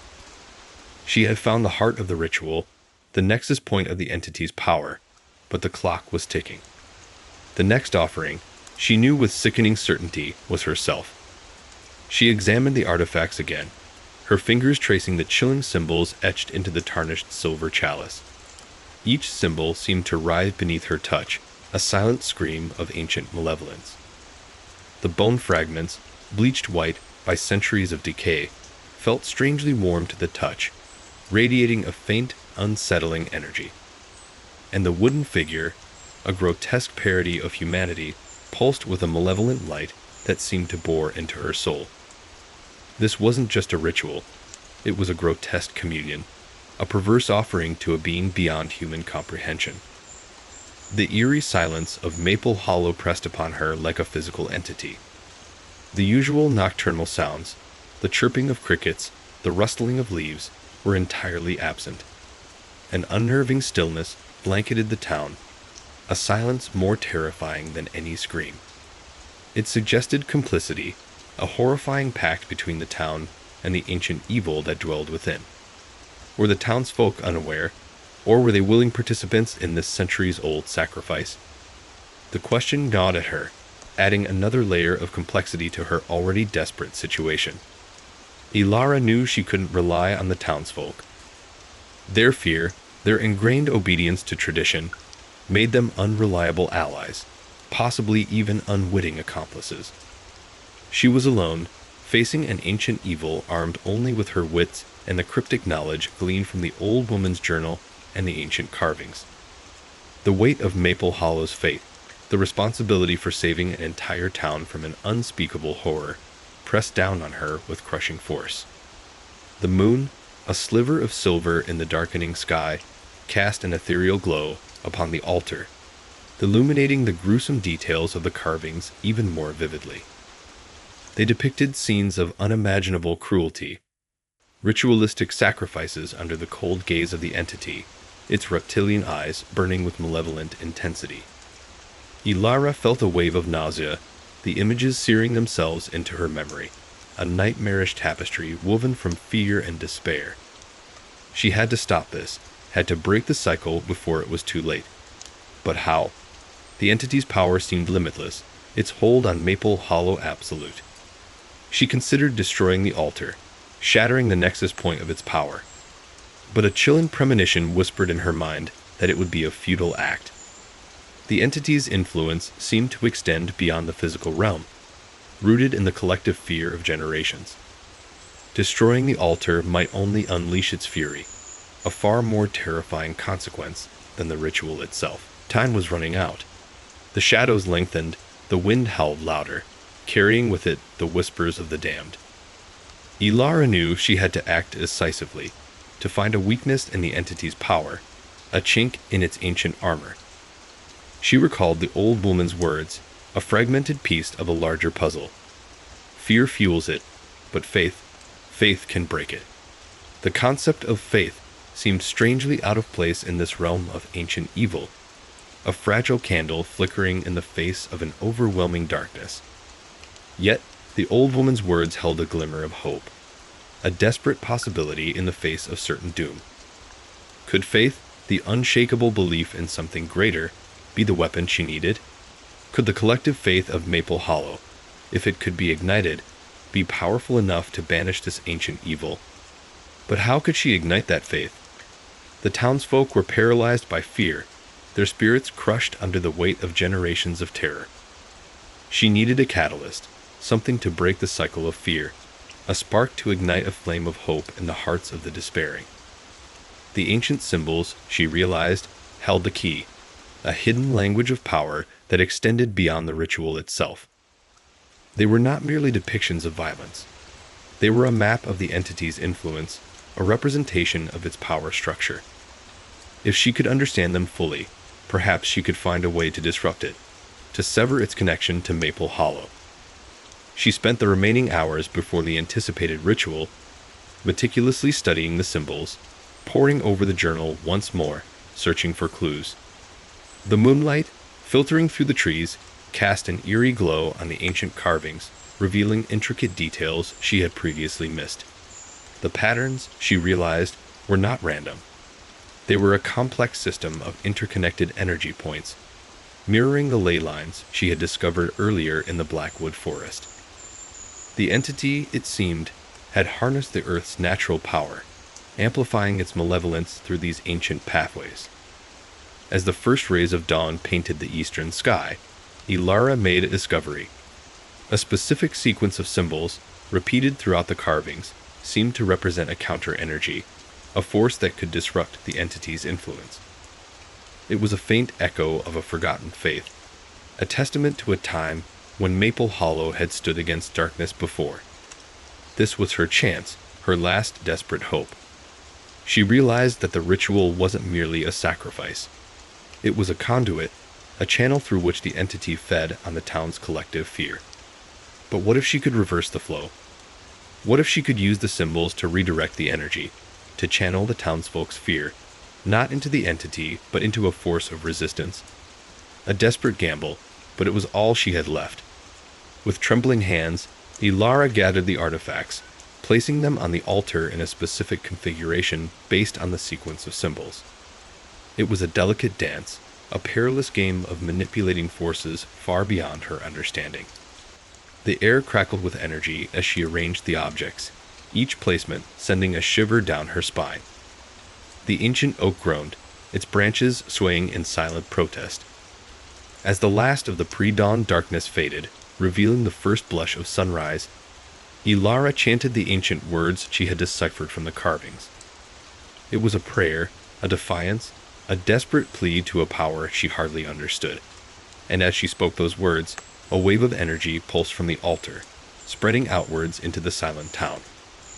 It was a wave of defiance, a tremor of hope against the crushing weight of centuries of fear. The silence of Maple Hollow was broken. A low hum resonated through the air, growing in intensity, building to a crescendo. It wasn't the oppressive hum of the entity, but something different, a surge of power that felt strangely hopeful. And as the sun finally rose above the horizon, bathing the clearing in its golden light, Ilara knew that the race against time was far from over, but that, for the first time, she might actually have a chance to win. The fate of Maple Hollow and her own survival hung precariously in the balance, but the fight, she knew, had truly begun. The air grew thick, heavy with a palpable dread that clung to Ilara like a shroud. The lantern light, a feeble flicker against the encroaching darkness, cast long, dancing shadows that seemed to writhe and twist like living things. The annual lantern walk, a tradition meant to ward off evil, had become the stage for a terrifying confrontation. The rhythmic tap-tap-tap of hundreds of lanterns, normally a comforting sound, now echoed eerily in the oppressive silence of the Blackwood forest, a counterpoint to the frantic beat of her own heart. Ahead, the path twisted and narrowed, leading into a deeper, darker part of the woods where the ancient oaks clawed at the sky like skeletal fingers.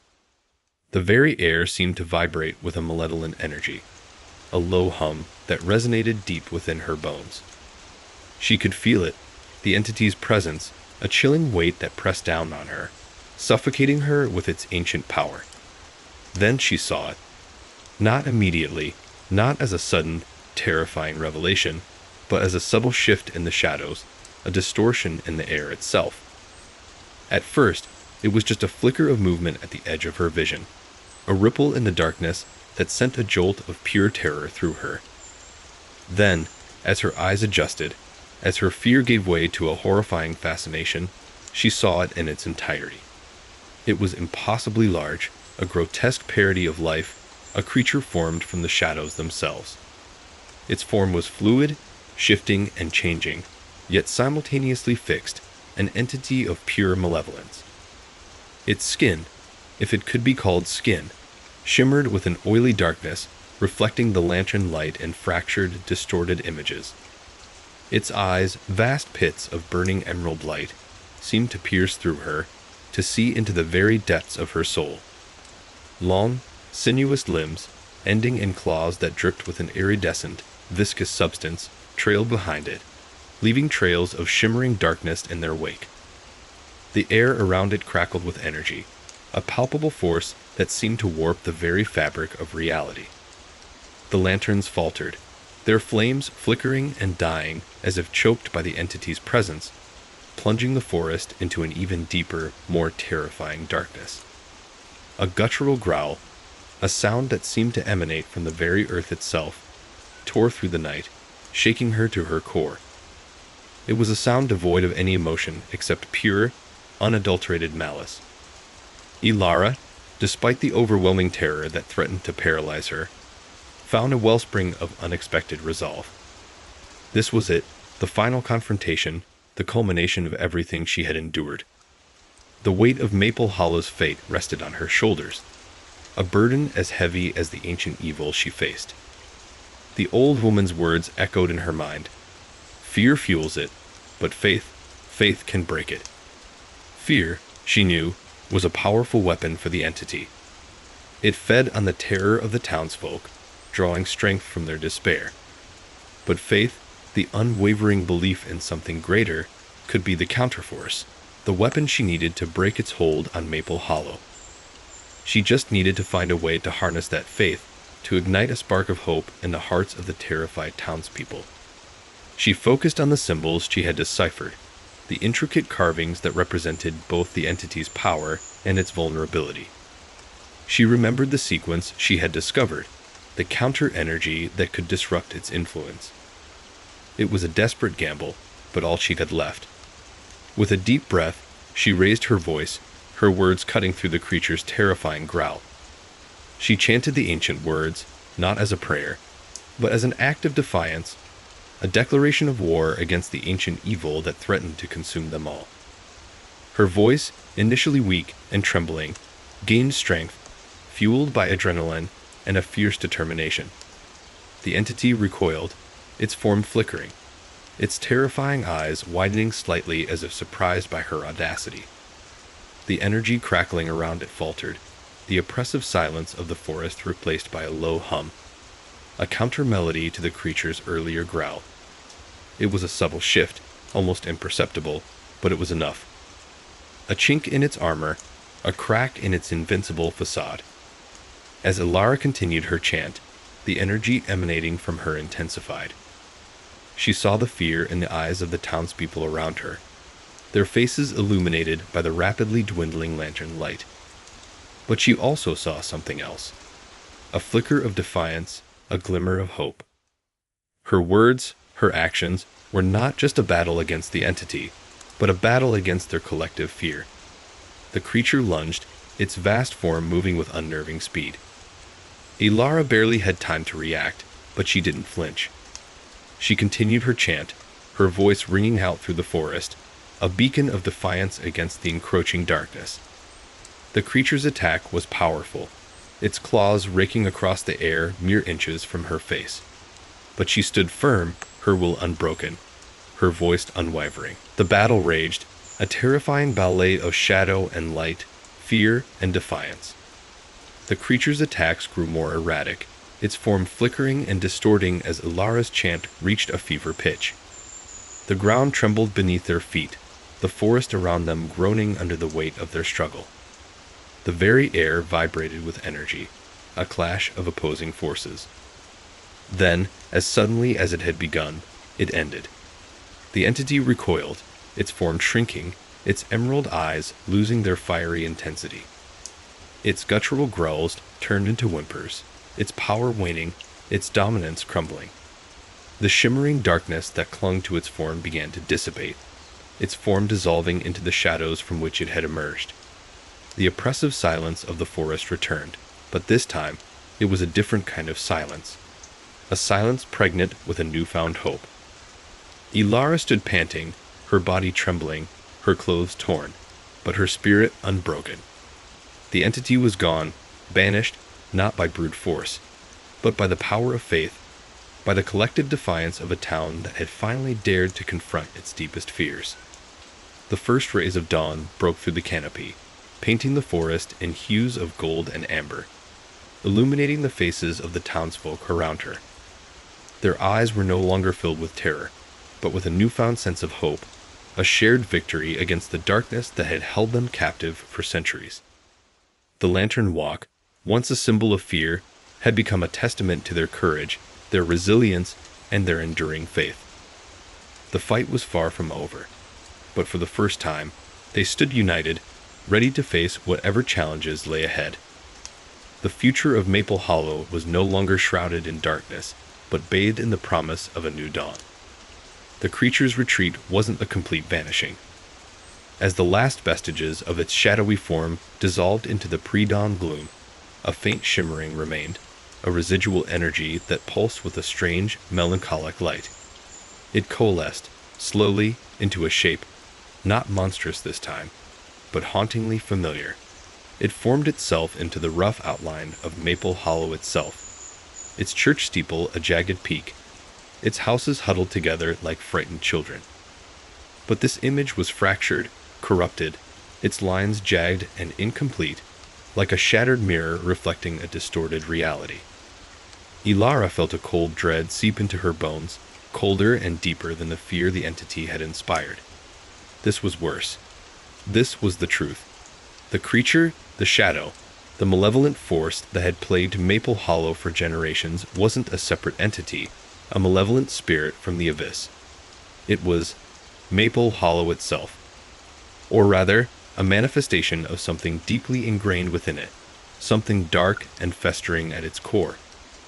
As the shimmering image pulsed, fragments of memory flooded Ilara's mind, images and sensations that felt both alien and intimately familiar. Whispers of forgotten tragedies, echoes of long-buried secrets, all swirling together in a chaotic tapestry of pain and suffering. She saw glimpses of a past far darker than she could have ever imagined, a history of betrayal, violence, and unspeakable acts committed within the seemingly idyllic walls of Maple Hollow. A chilling realization dawned on her. The entity wasn't merely feeding on fear. It was fear, a tangible embodiment of the town's collective guilt, its repressed traumas, its unspoken horrors. Generations of secrets, buried deep beneath the veneer of piety and tradition, had festered and grown, feeding the dark entity until it became a monstrous parody of the town itself. The Lantern Walk, meant to ward off evil, had inadvertently become a ritualistic appeasement, a desperate attempt to contain the darkness that had taken root within their hearts. The whispers became clearer, more distinct. She heard the cries of children, the anguished pleas of women, the muffled sounds of violence. She saw scenes of cruelty and injustice, of betrayal and abandonment, all woven into the fabric of Maple Hollow's seemingly innocent past. The entity wasn't merely a supernatural being. It was a manifestation of the town's collective psyche, a monstrous reflection of its deep-seated shame and guilt. The weight of this revelation was almost unbearable. The horror was no longer confined to the monstrous creature in the woods. It was woven into the very fabric of Maple Hollow's existence. The idyllic town she knew, the place where she had grown up, was a mask, a carefully constructed facade concealing a dark and terrible truth. As the last remnants of the shimmering image faded, leaving behind only a chilling silence, Ilara felt a profound sense of sorrow and understanding. The fight against the entity hadn't ended. It had only just begun. Confronting a monstrous creature in the woods was one thing, but confronting the darkness within the hearts and minds of her own people was a far greater challenge. The dawn arrived, painting the forest in hues of pale gold and soft rose. The remaining townsfolk, emerging from their terror-induced stupor, looked around with a mixture of relief and bewilderment. Their faces were etched with the lingering effects of their ordeal, but a tentative hope, a fragile seed of understanding, was beginning to sprout. Ilara approached Elder Thomas, the town's oldest and wisest resident, his eyes reflecting the weight of centuries of hidden knowledge. She shared her revelation, recounting the fragments of memory, the glimpses into Maple Hollow's horrifying past. The elder listened intently, his face a mask of grim acceptance. "It has always been here, Ilara," he said, his voice barely a whisper. "The darkness has been festering within us for generations. We buried our secrets, hoping they would remain buried, but they only grew stronger, feeding the entity, giving it form and power." He spoke of forgotten witch hunts, of a brutal land dispute that had resulted in the deaths of several families, of a string of mysterious disappearances that had been swept under the rug. He spoke of a culture of silence, a tradition of burying uncomfortable truths, of maintaining appearances at all costs. It was a cycle of repression that had created a breeding ground for the entity, a festering wound that had infected the soul of Maple Hollow. The weight of the revelation hung heavy in the air. The townsfolk, initially relieved at the disappearance of the creature, now faced a far greater challenge. Confronting their collective guilt, acknowledging their shared history of pain and repression. It was a process that would require courage, honesty, and a willingness to confront uncomfortable truths. Ilara, however, felt a sense of purpose. The fight against the entity wasn't just a battle against a supernatural force. It was a battle against the self-deception and denial that had poisoned their lives for centuries. The town had to confront its past, to heal the wounds that had festered for generations, to acknowledge the darkness within themselves before they could truly hope to build a brighter future. The following days were filled with agonizing confrontations, difficult conversations, and a slow, painful process of confession and reconciliation. Ilara, with the help of Elder Thomas, guided the townsfolk through a series of community meetings, encouraging them to share their stories, to acknowledge their pain, to let go of the burdens they had carried for so long. The process was not easy. Old wounds were reopened, long-held resentments resurfaced, and painful truths were laid bare. There were moments of anger, of denial, of reluctance to confront the shadows of their past. But slowly, gradually, the truth began to surface, liberating the town from its self-imposed prison of secrets and shame. The work was painstaking and emotionally draining, but as the truth was revealed, a healing began. The collective guilt and repression that had fueled the entity began to dissipate, replaced by a sense of shared responsibility and a commitment to creating a healthier, more honest community. The process was far from complete, but a new dawn had broken for Maple Hollow. A dawn illuminated not just by the rising sun, but by the courage of a town finally willing to face its darkness.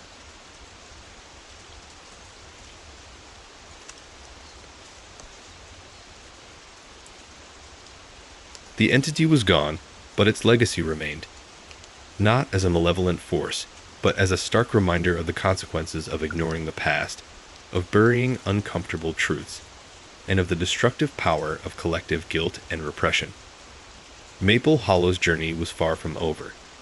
It was a long and arduous process of healing and reconciliation.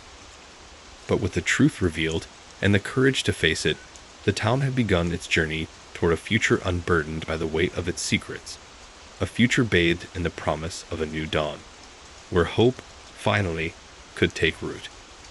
The air, once heavy with dread, now held the faint scent of healing, a fragile hope for a future freed from the shadows of its past. The true horror, Ilara realized, wasn't the monstrous creature, but the darkness they had allowed to fester within themselves. And the fight to overcome that darkness was a battle they would have to fight together for generations to come. The Lantern Walk, once a ritual of fear, would now become a commemoration of their collective struggle for truth, healing, and reconciliation. The fight had only just begun, but for the first time, Maple Hollow had a chance to truly find the light. The final confrontation had left Ilara drained, not just physically, but spiritually. The entity's defeat hadn't been a clean, decisive victory. It had been a brutal, agonizing struggle, a wrestling match with the very essence of Maple Hollow's shadowed soul. The creature, in its final, desperate act, had lashed out, not with claws or teeth, but with memories, with visions of a past so dark it threatened to consume her. She'd seen things that night, things that would forever haunt the edges of her consciousness. The whispered confessions of the townsfolk, extracted during those harrowing days of communal confession, echoed in her mind, a cacophony of guilt, betrayal, and unspoken horror. The victory felt hollow. The tangible threat was gone, the immediate danger dissipated, yet the air remained thick with a residue of dread. The palpable fear that had clung to Maple Hollow like a shroud had lessened, but it hadn't vanished entirely.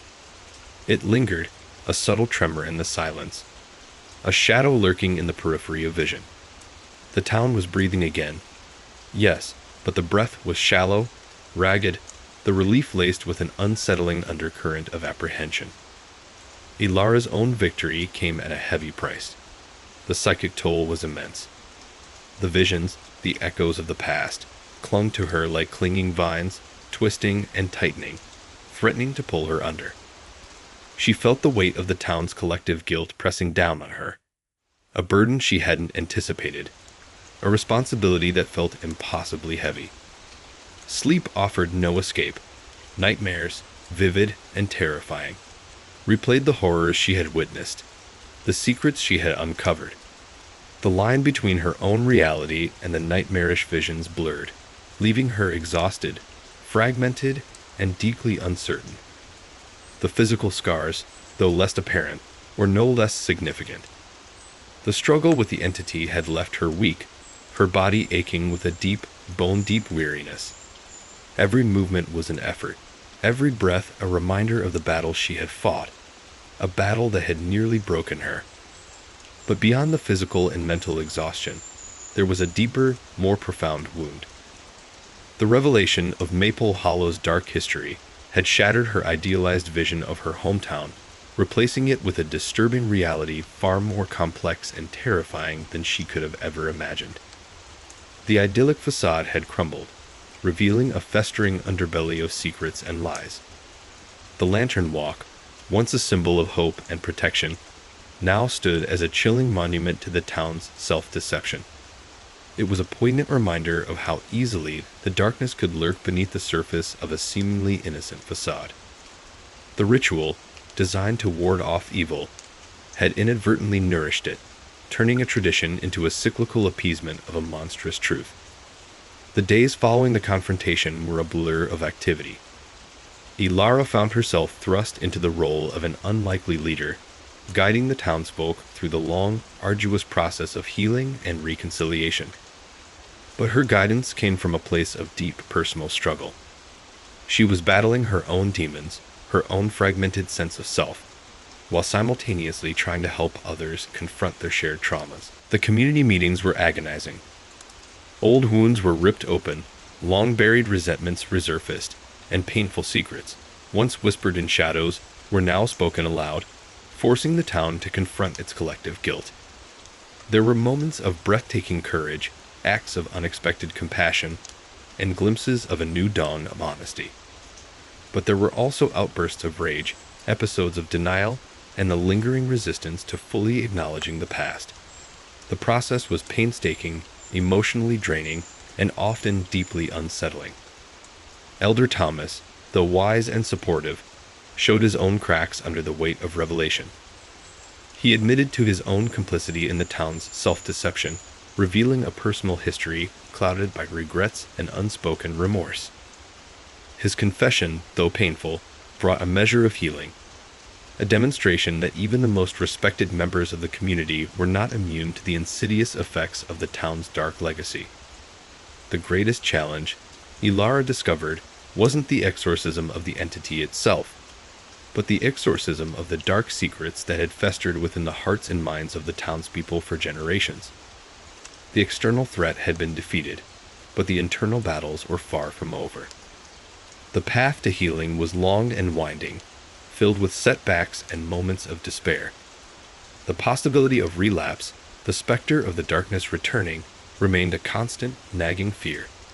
The price of freedom, Ilara realized, wasn't simply the defeat of the entity. It was the painful, ongoing process of confronting the past, of accepting responsibility for the collective sins of the town, and the forging of a new identity, one built on honesty, transparency, and a commitment to a future free from the shadows of the past. It was a daunting task, a never-ending battle against the seductive allure of self-deception. The uncertainty of the future hung heavy in the air. Would the darkness truly be banished, or would it merely lie dormant, waiting for a moment of weakness, a lapse in vigilance, to reassert its grip on Maple Hollow? The question remained unanswered, a haunting reminder of the enduring nature of evil, its capacity to morph, adapt, and endure. Ilara's own journey mirrored that of the town. She was changed, forever marked by the horrors she had witnessed, the burdens she had shouldered. The victory was bittersweet, tinged with an undercurrent of unease. The wounds of the past were healing, but the scars remained, a constant reminder of the price of freedom. The future of Maple Hollow, and her own future, were uncertain. The darkness was vanquished, but its shadow remained, a lingering question mark in the newly dawn.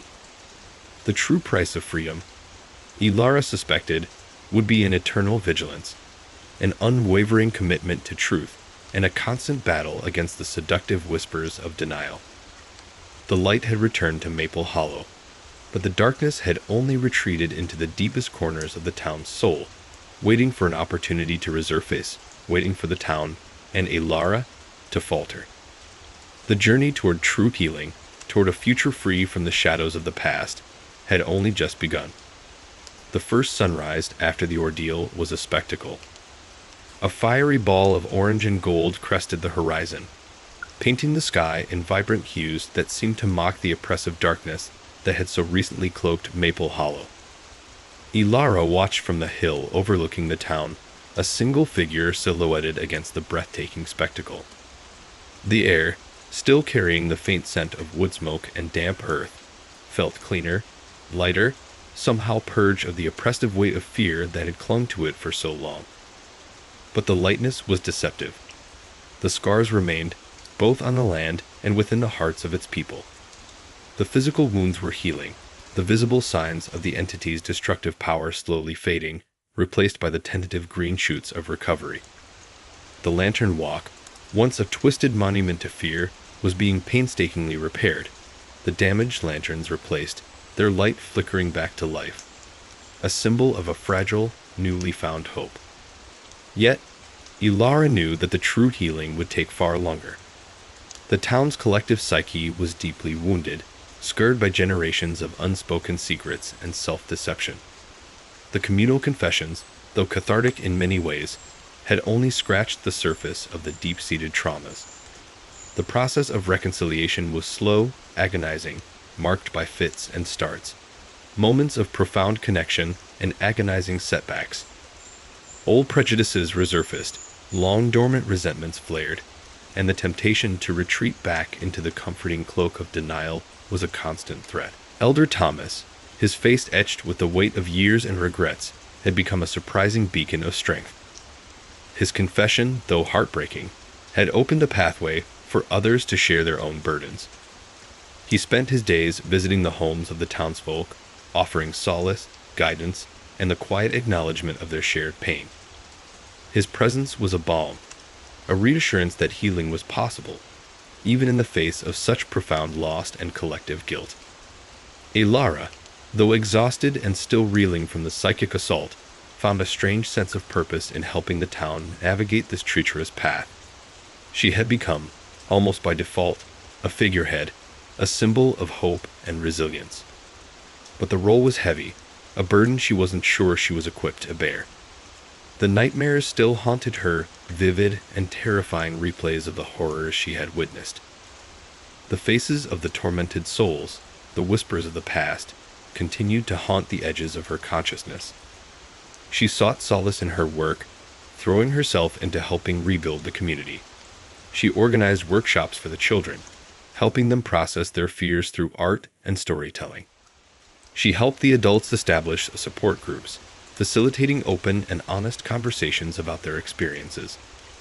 She championed the creation of a community garden, a symbol of rebirth and renewal, a place where the townsfolk could literally cultivate a new future. But her own journey to healing was fraught with uncertainty. The memories clung to her, tenacious and relentless, threatening to overwhelm her at any moment. She sought help from a therapist who specialized in trauma recovery, someone who could help her navigate the labyrinth of her memories and begin to integrate the horrific experiences she'd endured. Slowly, painstakingly, she began to unravel the threads of her own emotional tapestry, untangling the knots of fear, grief, and guilt. She found strength in the quiet moments, in the simple act of observing the natural world. The sunrises and sunsets over Maple Hollow were no longer just beautiful spectacles. They were reminders of hope, of the cyclical nature of life and death, of the resilience of nature itself. The town, too, was changing. The atmosphere had shifted, the pervasive fear replaced by a tentative, fragile optimism. There was a newfound openness, a willingness to confront the past and acknowledge the collective responsibility for the town's dark legacy.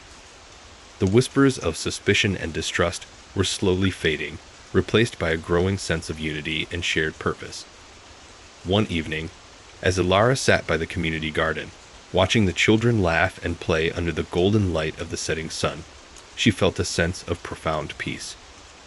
It wasn't the peaceful slumber of ignorance, but a hard-won serenity, born of struggle, sacrifice, and the realization that even in the face of overwhelming darkness, the human spirit could find a way to endure, to heal, to hope.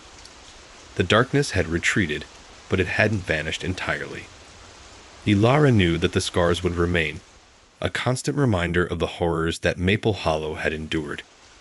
She knew that the temptation to relapse, to return to the comforting embrace of self-deception, would always be present. But she also knew that the town, forever changed by its ordeal, was stronger, more resilient, more acutely aware of its own fragility. The future remained uncertain, a tapestry woven with threads of hope and fear.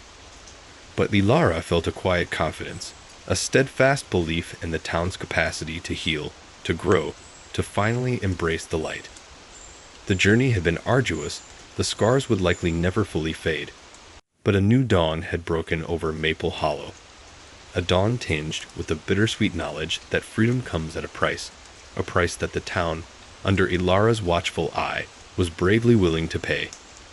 The darkness might lurk in the shadows, but the light, fragile as it may be, now shone a little brighter. The final scene found Ilara atop the hill, once again watching the sunrise. The golden light illuminated her face, a soft smile playing on her lips. The lingering shadows still haunted her, but they no longer held the power to consume her. She had faced the darkness, stared it in the eye, and emerged, battered but unbroken. Maple Hollow, too, had faced its demons, its scars a testament to its journey from darkness to light. The town, forever changed, stood on the precipice of a new beginning, a tentative step toward a future free from the shadows of the past. The peace in Ilara's heart was not a complete absence of fear, but a quiet acceptance, a recognition that the battle for light and against the shadows is eternal, a constant vigilance required for a hard-won peace. The dawn broke, a new beginning, hopeful yet cautious, in the heart of a town that had stared into the abyss and found the strength to return.